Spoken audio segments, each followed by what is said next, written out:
Bienvenidos una vez más a Entre Letras al Atardecer. Estamos a pocos capítulos del final de Cumbres Borrascosas y en esta etapa cada conversación, cada silencio y cada recuerdo tienen un peso distinto. Acompáñame en el capítulo 31, donde las emociones parecen más contenidas, pero más profundas que nunca.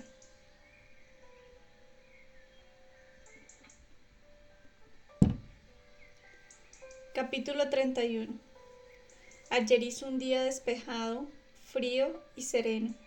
Como me había propuesto, fui a Cumbres Borrascosas. La señora Dean me pidió que llevase una nota suya a su señorita, a la que accedí, ya que no pensé que hubiera en ello segunda intención. La puerta principal estaba abierta, pero la verja no. Llamé a Earnshaw, que estaba en el jardín, y me abrió. El muchacho es tan bello que no se hallaría en la comarca otro parecido. Le miré atentamente. Cualquiera diría que él se empeña en deslucir sus cualidades con su safiedad. Pregunté si estaba en casa el señor Heathcliff y me dijo que no, pero que volvería a la hora de comer. Eran las 11 y manifesté que le esperaría. Él entonces soltó los utensilios de trabajo y me acompañó, pero en calidad de perro guardián y no para sustituir al dueño de la casa. Entramos. Vi a Katy preparando unas legumbres. Me pareció aún más hosca y menos animada que la vez anterior. Casi no levantó la vista para mirarme y continuó su faena sin saludarme ni con un ademán.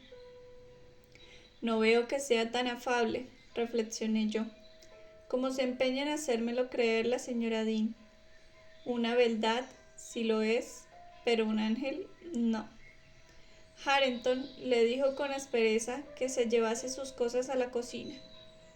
«Llévalas tú», contestó la joven, y se sentó en una banqueta al lado de la ventana, entreteniéndose en recortar figuras de pájaros y animales en las mondaduras de patatas que tenía a un lado.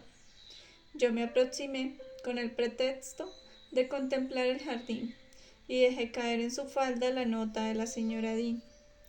«¿Qué es esto?», preguntó en voz alta, tirándola al suelo. «Una carta de su amiga, el ama de llaves de la granja», contesté incomodado por la publicidad que daba mi discreta acción y temiendo que creyera que el papel procedía de mí.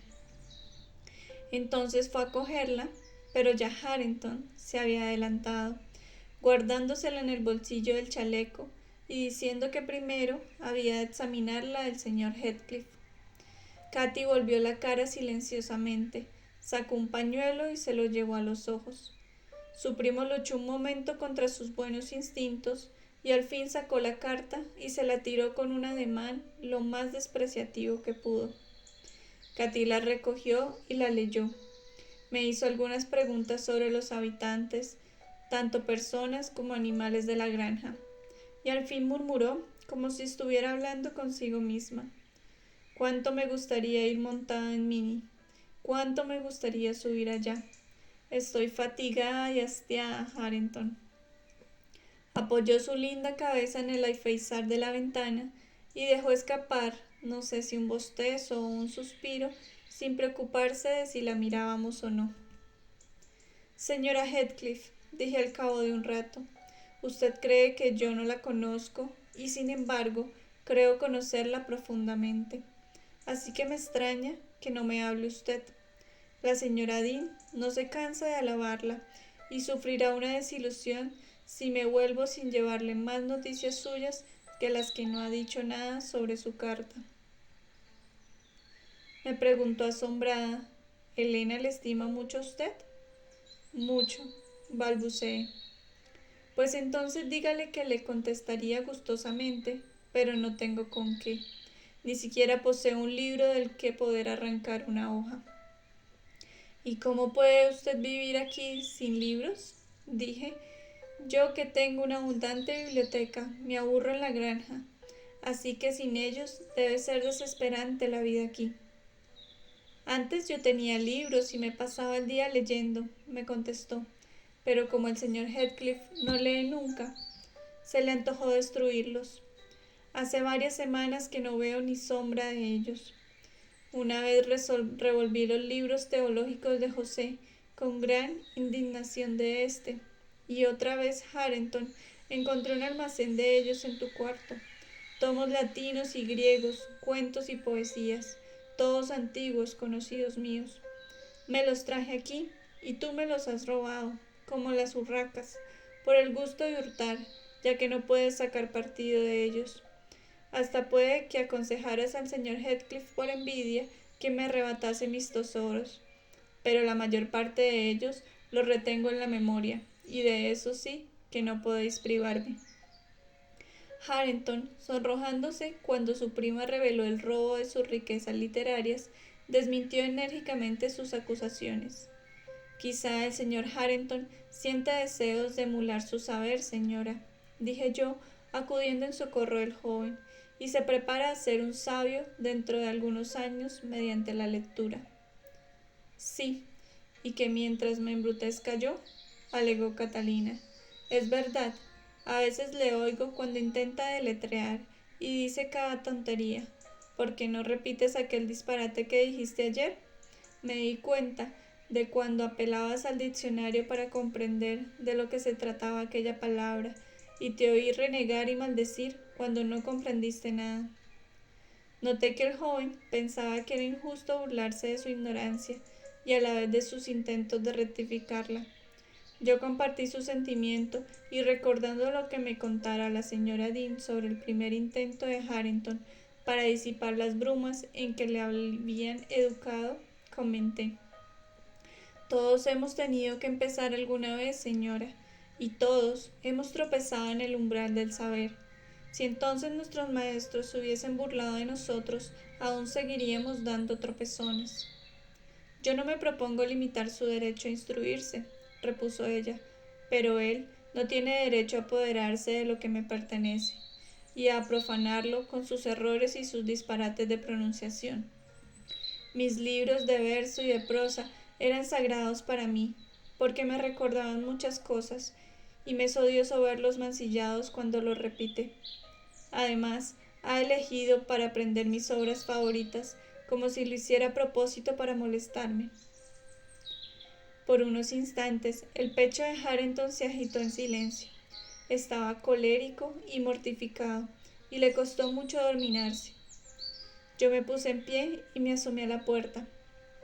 Él salió de la habitación y a los pocos minutos volvió cargado con 6 u 8 libros. Se los echó a Katy en el regazo y dijo: ahí los tienes. No quiero volver a verlos más, ni a leerlos, ni a ocuparme para nada de lo que dicen. Yo no los quiero, contestó ella. Me harían recordarte y los odiaría. Sin embargo, abrió uno, que mostraba haber sido manoseado muchas veces, y comenzó a leer un pasaje con la pronunciación lenta y dificultosa de alguien que estuviera aprendiendo a leer. Después se echó a reír. Escuchen, dijo después, y comenzó a recitar de la misma manera los versos de una antigua balada. Él no pudo aguantar más. Oí, y no me sentí inclinado a censurarle del todo, un bofetón que hizo callar la provocativa lengua de la muchacha. Ella había hecho todo lo posible para exasperar los insultos, pero susceptibles sentimientos de amor propio de su primo, y a éste no se le ocurrió otro argumento que aquel tan contundente para saldar la cuenta. Después, él cogió los libros y los arrojó al fuego. Me di cuenta de que este sacrificio que hacía en aras de su rencor le era muy penoso. Supuse que mientras los veía quemarse recordaba el placer que su lectura le había producido, y también pensé en el entusiasmo con que había empezado secretamente a estudiar. Él se había limitado a trabajar y a hacer una vida vegetativa hasta que Katy se cruzó en su camino. El desdén que ella le demostraba y la esperanza de que algún día le felicitase habían sido los movimientos de su afán de aprender, y he aquí que, por el contrario, ella premiaba sus esfuerzos con mofas. Mira para lo que valen a un bruto como tú, gimió Catalina chupándose el labio lastimado y asintiendo el incendio con indignos ojos. Más te vale callar, repuso él furiosamente. y se dirigió muy agitado hacia la puerta. Me aparté para dejarle pasar, pero en el mismo umbral se tropezó con el señor Heathcliff, que llegaba en aquel momento y que le preguntó, poniéndole una mano en el hombro: «¿Qué te pasa, muchacho?». «Nada», contestó el joven, y se alejó para devorar a solas su pena. Heathcliff le miró y murmuró sin notar que yo estaba allí al lado. Sería extraordinario que yo me rectificase, pero cada vez que me propongo ver en su cara el rostro de su padre, veo el de ella.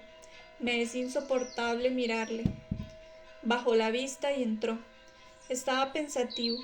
Noté en su rostro una expresión de inquietud que las otras veces no observaba, y me pareció más flaco. Su nuera, al verla entrar, había huido a la cocina. «Me alegro de que ya pueda salir de casa, señor Ludwood», dijo Heathcliff, respondiendo a mi saludo, «aunque hasta cierto punto sea por egoísmo, ya que no me sería fácil encontrar otro inquilino como usted en esta soledad. No crea que no me he preguntado algunas veces cómo se le ha ocurrido venir aquí». «Sospecho que por un capricho tonto, como es un capricho tonto el que ahora me estimula a marcharme», contesté. «Me vuelvo a Londres la próxima semana, y debo avisarle que no me propongo renovar el contrato de la granja de los tordos cuando venza. No pienso volver a vivir más allí». «¿Se ha cansado usted de aislarse del mundo?». «Bueno, pero si espera usted que le condone los alquileres de los meses que faltan, pierde usted el tiempo. No renuncio a mis derechos nunca».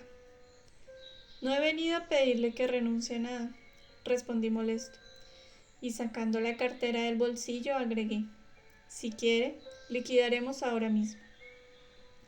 «No es necesario», respondió con frialdad. «Seguramente usted dejará objetos suficientes a cubrir su débito, en el supuesto de que no vuelva usted. No me corre prisa. Tome asiento y quédese a comer con nosotros. Katy, sirve la mesa». Katy llegó con los cubiertos. «Tú puedes comer con José», le dijo Heathcliff aparte, «y te quedas en la cocina hasta que se haya marchado». Ella obedeció sus instrucciones con prontitud, acaso porque no tenía intención de transgredirlas. Por vivir entre patanes y misántropos, será probablemente incapaz de apreciar a las personas de clase superior cuando se tropiece con ellas. La comida, con Heathcliff melancólico y huraño a un lado y Harrington silencioso a otro, transcurrió muy poco alegremente. Me despedí en cuanto pude. Me hubiese gustado salir por la puerta de atrás para ver otra vez a Katy y para molestar al viejo José, pero no pude hacer lo que me proponía, porque mi huésped mandó a Harrington que me trajese el caballo y él mismo me acompañó hasta la salida. «Qué tristemente viven en esta casa», medité mientras bajaba por el camino, «y qué hermoso y romántico cuento de hadas hubiese sido para la señora Linton Heathcliff el que nos hubiésemos enamorado, como su buena haya querido, y hubiese marchado juntos a la turbulenta ciudad».